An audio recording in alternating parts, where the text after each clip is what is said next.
Kamusta mga tol? Grabehan ang nangyari sa pangalawang araw ng free agency, no? Damian Lillard na wave ng Milwaukee Bucks, hype na yon. Si Nana na kahit napakanana, nakakakuha naman ng record supermax contract, napakalaki ng sweldo eh. At lalong lumakas pa ang Denver Nuggets, hype na yan. Abay, try na natin yan, pero bago yan, at tsara muna tayo, focus lang sa goal. Okay game, unahin muna natin. Siyempre, etong kagulat-gulat na nangyari sa lahat na nangyari ngayong araw eh, no? Na-wave na nga ng Milwaukee Bucks, etong si Damian Lillard. Ang kontrata kasi ni Lillard mga tol, 2 years, $112 million. Actually, meron pang coating po tali, mga $500,000 eh, no? So, ang ginawa naman ng Milwaukee Bucks dito, wave and stretch yung ginawa nila. Ibig sabihin, kakaway-kaway ka, tapos mag-i-stretching ka, ganun. Tungex, hindi ganun yun. Ganun ba? Paano ba dapat? Ganito, no? Una, yung number of years na remaining sa kontrata niya, 2 taon pa yung natitira, diba? May formulang gagamitin dyan eh. Imu-multiply ngayon niya sa 2 tapos plus 1 pa. So 2 years yung remaining times 2 equals ano? Edi 6 to x4 lang! At tapos yun na ako mong sagot doon, yung 4 nga sabi niya, plus 1 pa. So 5 taon yung makukuha mo. Imbis ng 2 taon lang babayaran yung kontrata niya, magiging 5 taon ngayon. Yun yung sinasabing stretch yung kontrata.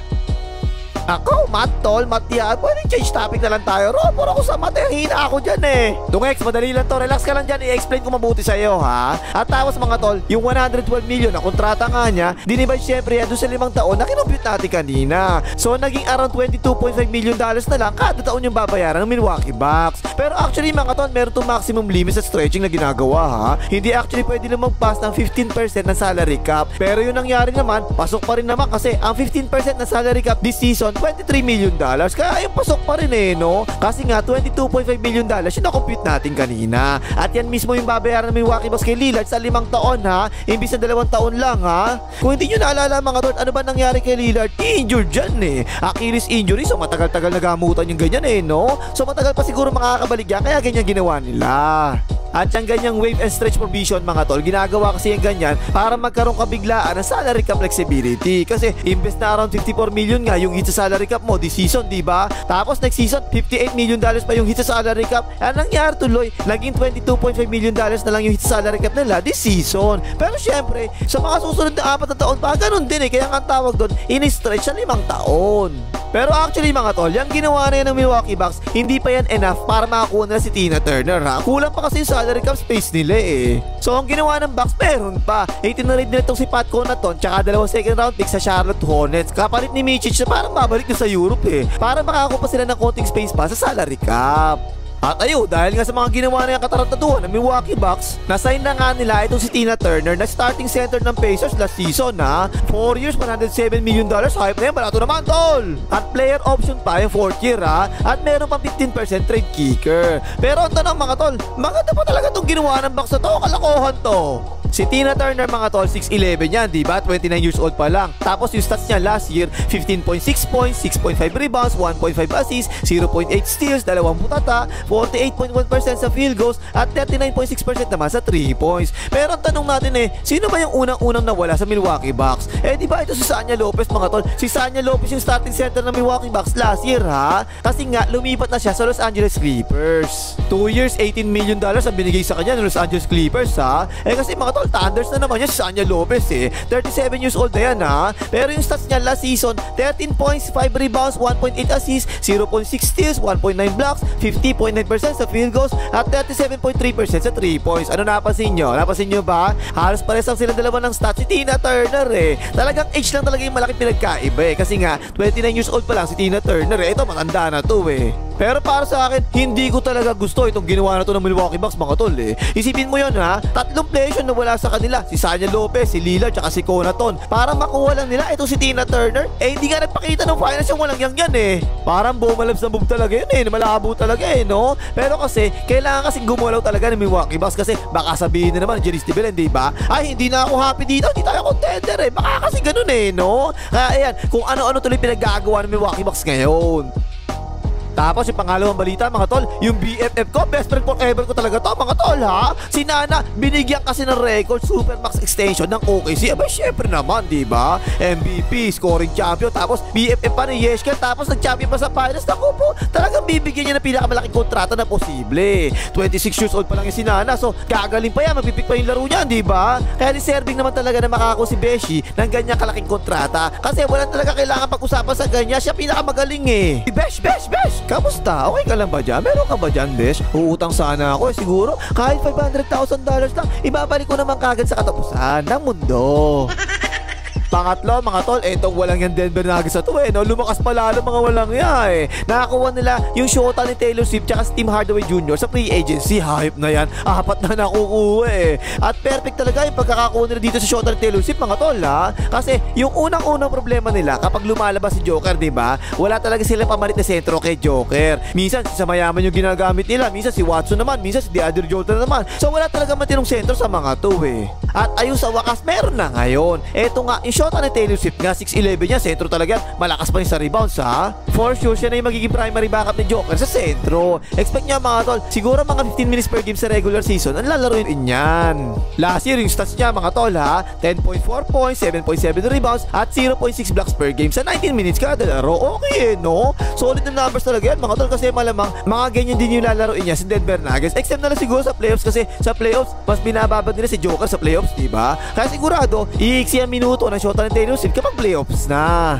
Pero yung mas importante rito mga tol, eto kung hindi nyo kasi naalala na Taylor Swift ng Nuggets ang Lakers dati, diba? So ngayon mas okay to. Kapag na Taylor Swift na naman ng Nuggets ang Lakers sa playoffs, sakto-sakto talaga, diba? Kasi nasa kanila pa ang shota ni Taylor Swift nung na Taylor Swift nila ulit. At tapos hindi pa dyan tapos ang Nuggets mga tol, hype na yan. Magpahinga naman kaya hiyang-hiya na yung Lakers tsaka Warriors sa inyo Wala pa kasi nagagawa yung mga sa free agency, diba? Etong Nuggets, 4 na players na kagad na nakuha kasi nakakuha rin ng Nuggets etong si Tim Hardaway Jr. naman. 1 year deal lang to mga tol $3.6 million lang, mura to Kasi ang laki ng sweldo niyan dati, diba? $75 million sa 4 na taon, sweldo niyan dati Stats niya last year mga tol, 11 points, 2.4 rebounds, 1.6 assists, 40.6% sa field goals, at 36.8% naman sa 3 points. Actually bumaba yung putos niya mga tol kasi bumaba rin naman yung shot attempts niya. Pero consistent talaga yung stats ito mga tol Double figures na sa scoring mula year 2016 pa, tagal na Kaya magiging score din talaga to off the bench para sa Denver Nuggets. So ang lakas no, kompleto na talaga ang Denver Nuggets mga tol. Walang nga tuwa si iPhone Zone Kasi napakalalim talaga ng roster ng Denver Nuggets mga tol. Kasing lalim ng galit mo kay LeBron tsaka kay Curry. Tapos pang-apat ito mga tol binigyan ng Toronto Raptors ng extension etong starting center nila last year si Putol. 4 years, $104 million. Kahit na laki ata nito 7-footer, 29 years old pa lang. At last year, career high yung mga nakuha niya sa puntos 14.5 points per game. Tapos pati rebounds, career high din, 9.6 rebounds per game. Ayos Tapos meron pang 2.8 assists, 1.2 steals, at 1.2 blocks per game. At consistent to mga tol above 60% yung field goals niya mula year 2017 pa. O yan no? Yan talaga yung binabayaran ng Raptors sa kanya. Pero kasi mga tol, walang 3 points yung si Putol At mababa pa yung free throws niya Last year lang actually medyo tumaas, naging 67% na siya sa free throw. Pero consistent dati, above 50% lang siya sa free throw Parang ang weird mga tol no? Ibig sabihin kasi niyan, siya na yung nakikita ng Raptors na magiging starting center nila in the next 4 years. Parang hindi enough para mag-champion no? Hindi naman butaw na player to mga tol At marunong naman talaga yung si Putol. Pero anong napansin yung trend ngayong free agency mga tol? Ang napansin ko kasi rito, ang bilis talaga naubos ng mga sentro At talagang maganda yung mga nakukuha nilang deals ngayong free agency. Rockets, 3 na yung sentro. Nuggets, kinuha nila, sentro din. Clippers, kinuha nila, sentro din. Spurs, kinuha, sentro din kaagad. Tapos Tina Turner, nakakuha rin, sentro din yan So ibig sabihin ba niyan, tumataas na yung value ngayon ng mga sentro sa NBA? Kaya walang makuhang sentro yung paborito mong team sa Lakers at Warriors no? Kasi nga, nagkaubusan kaagad ng sentro sa free agency. Tapos natutulog pa sa pasitan yung mga GM nyo. So sign na ba to mga tol? Tapos na ba ang small ball era natin sa NBA? Kasi pati yung OKC nag-champion, dalawa talaga 7-footer noon, diba? Kaya siguro napa-overpaid na Raptors dito kay Putol kasi walang no choice yun talaga Wala namang ibang sentro silang pwedeng kuhunan na free agent Nakakuha na kasi kaagad na ibang teams.